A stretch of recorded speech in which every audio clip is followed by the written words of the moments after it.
আবারও ডুয়ার্সে খাঁচাবন্দি চিতাবাঘ। একদিকে বৃষ্টি, অন্যদিকে চিতাবাঘের আতঙ্ক লেগেই আছে মালবাজার মহকুমায়।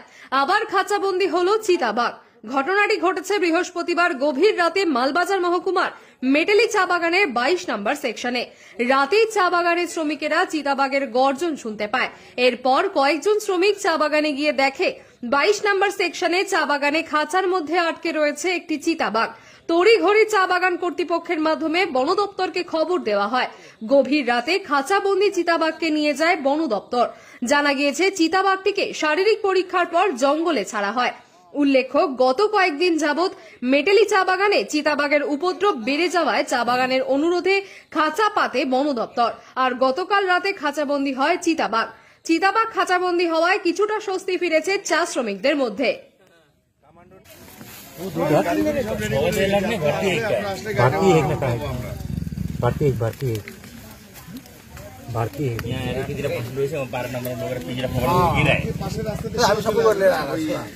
गाउँ तिरै आउँछ त आजकलको बाघहरू बेसी यहाँ भन्दा यहाँ अझै उहाँ त्यो मिसिङको त्यहाँमै लाउनु पर्छ यहाँ के बस्छ ओ त्यहाँ छ ए यहाँ पुगेन नेकर यहाँ पार्को दिएको अरे छेक्री खाए चल